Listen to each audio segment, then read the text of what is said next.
주님은 나의 최고봉 1월 26일 묵상을 시작하겠습니다. 오늘의 제목은 하나님을 불신하면 염려가 들어옵니다. 입니다. 오늘의 말씀 읽겠습니다. 마태복음 6장 30절입니다. 오늘 있다가 내일 아궁이에 던져지는 들풀도 하나님이 이렇게 입히시거든 하물며 너희일까 보냐 믿음이 작은 자들아. 아멘. 오늘 말씀은 우리가 잘 아는 산상수훈 말씀입니다.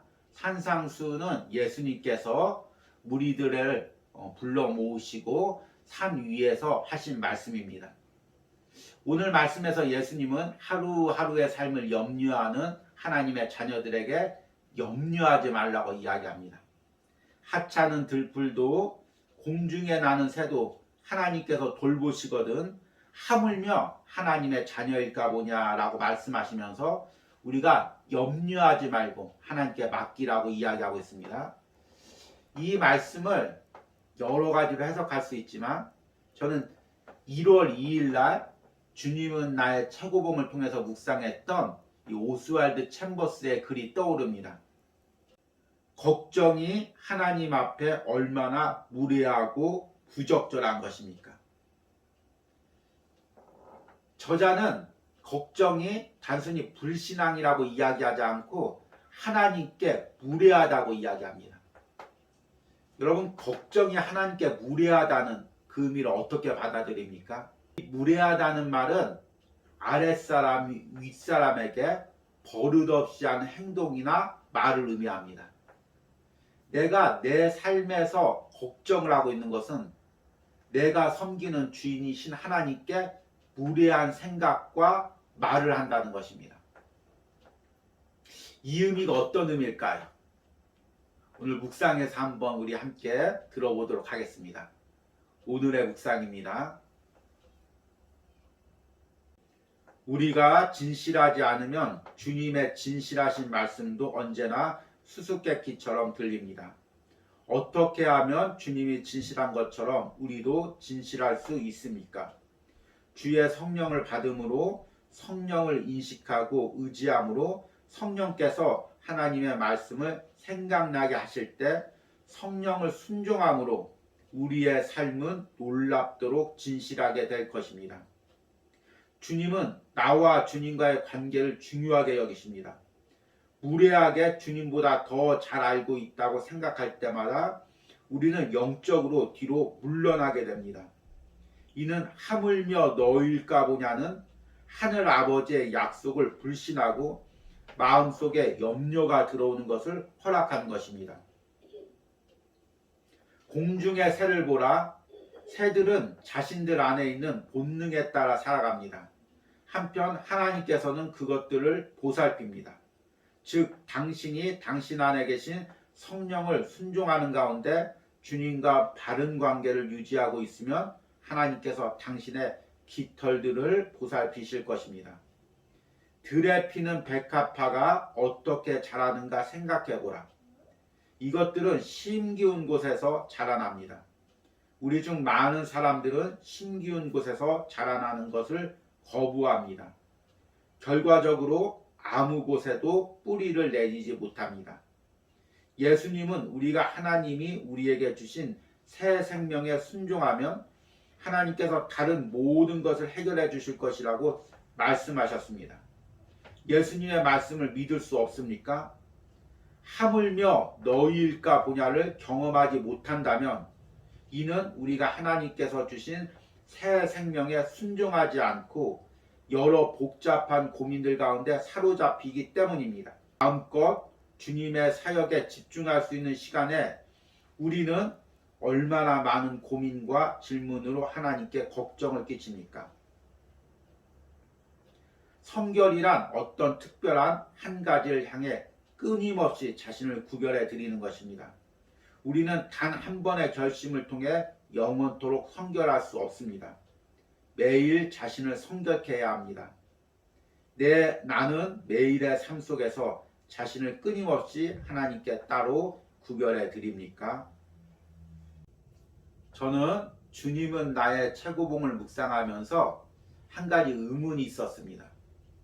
이 책을 계속 묵상하다 보면 저자가 이런 표현을 자주 사용합니다. 우리가 이런 일을 하면 하나님께서 얼마나 마음이 아프시겠습니까? 우리가 이런 생각을 하면 그분께 얼마나 걱정을 끼쳐드리겠습니까? 이런 내용들이 나옵니다. 저는 이런 글들을 읽을 때마다 하나님은 전지전능하신 분인데 나의 이런 사소한 말과 행동으로 그분이 쉽게 마음 아파하고 심지어는 걱정까지 하실까? 이건 좀 하나님의 전지전능하심과 좀 위배되는 묵상이 아닐까?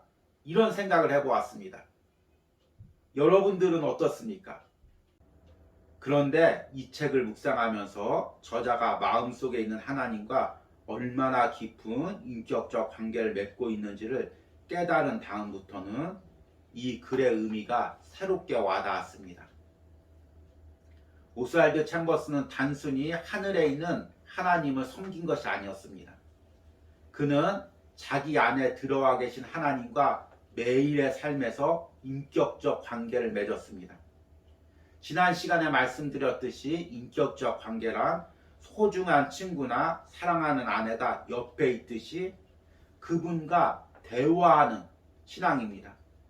나의 작은 말과 행동과 생각이 그분에게 어떤 영향을 미칠지를 마치 내게 소중한 사람을 대하듯이 대하면서 묵상하면서 살았던 것입니다. 염려라는 것도 마찬가지입니다. 저자는 자신의 삶에 대해 염려하는 것이 하나님을 불신하는 것이고 하나님께서 사랑하는 내가 자신을 불신할 때 얼마나 마음 아파하시고 걱정을 끼쳐드리는 건지를 염두에 두었던 것입니다. 이 부분을 오늘 묵상에서는 이렇게 이야기합니다. 주님은 나와 주님과의 관계를 중요하게 여기십니다. 무례하게 주님보다 더 잘 알고 있다고 생각할 때마다 우리는 영적으로 뒤로 물러나게 됩니다. 이는 하물며 너희일까 보냐는 하늘 아버지의 약속을 불신하고 마음속에 염려가 들어오는 것을 허락한 것입니다. 뒷부분엔 또 이렇게 이야기하고 있습니다. 하물며 너희일까 보냐를 경험하지 못하면 이는 우리가 하나님께서 주신 새 생명에 순종하지 않고 여러 복잡한 고민들 가운데 사로잡히기 때문입니다. 마음껏 주님의 사역에 집중할 수 있는 시간에 우리는 얼마나 많은 고민과 질문으로 하나님께 걱정을 끼칩니까? 지금 내 안에 하나님과의 관계에 집중하지 못하고 계속해서 나를 사로잡고 있는 염려와 불안은 무엇이 있습니까? 이런 내 모습이, 이런 내 생각이 하나님께는 어떻게 비춰질까요? 아마 하나님 이런 마음을 가지고 계시지 않을까요? 사랑하는 아들아, 내가 너와 함께 하는데 왜 이렇게 걱정하느냐? 사랑하는 딸아, 내가 너와 함께 하는데 왜 이렇게 불안하느냐? 너로 인해서, 너의 염려로 인해서, 너의 불안으로 인해서 내가 마음이 아프다. 이렇게 말씀하실 것입니다. 저 역시 이 책을 묵상하면서 이 묵상을 통해 제 마음을 들여다보고 있습니다. 그리고 얼마 전부터는 회개 기도가 나왔습니다. 제 안에 염려와 불안, 하나님을 온전히 신뢰하지 못하는 마음들을 보면서 예전에는 하나님 이 불안들을 없애주십시오. 이 염려를 없애주십시오. 기도를 했는데 얼마 전부터는 하나님이 나를 붙들고 계시는데 내 안에 계시는데 내가 이렇게 염려하고 불안해할 때마다 당신의 마음이 얼마나 아플까요? 하나님 온전히 당신을 신뢰하지 못하고 당신의 마음을 아프게 한 주의 종을 불쌍히 여기시고 용서하여 주십시오. 온전히 당신만을 신뢰하게 해주십시오. 이렇게 기도를 했습니다. 우리의 불안과 염려는 단순히 내 안의 불안과 염려로 끝나는 것이 아니라 하나님의 마음을 아프게 하고 하나님과의 관계를 멀어지게 합니다. 여러분, 더 하나님과의 깊은 인격적 관계로 들어가시기 바랍니다. 그러면 내 안의 불안과 염려는 부차적인 것이 되고 더 중요한 것은 하나님과 나와의 관계가 될 것입니다. 오늘도 이런 관계 속에서 살아가는 우리가 되길 바랍니다. 오늘의 적용 질문입니다. 지금 내가 하나님과의 관계에 집중하지 못하도록 하는 내 안의 염려와 불안은 무엇이 있습니까? 이 불안과 염려 속에 사로잡혀 있는 나를 보고 하나님의 마음은 어떠실까요? 오늘 묵상과 기도 속에서 하나님의 마음을 느껴보시기 바랍니다. 우리 기도하겠습니다. 하나님이 나와 함께 하시는데, 매일의 삶에서 나와 동행하시는데 나는 옆에 있는 당신을 바라보지 못하고 계속해서 내 삶의 문제로 염려하고 근심하고 불안합니다. 주님, 나로 인해 당신의 마음이 얼마나 아프십니까? 주님, 지금도 내게 말씀하십니다. 사랑하는 아들아, 사랑하는 딸아, 내가 지금 옆에 있는데 왜 불안해하느냐, 왜 염려하느냐, 무엇을 보고 있느냐, 무엇 때문에 마음을 뺏기고 있느냐, 지금 말씀하시는 줄 믿습니다. 하나님, 내가 하나님을 보기를 원합니다. 하나님과의 관계 속에 들어가기를 원합니다. 내 마음의 불안과 염려에 집중하기보다 하나님과의 관계에 더 집중하는 은혜를 허락하여 주시옵소서. 오늘 하루 하나님과의 깊은 관계 속에 들어가 내 모든 불안과 염려를 내려놓는 은혜가 있게 하여 주시옵소서. 예수님의 이름으로 기도했습니다. 아멘.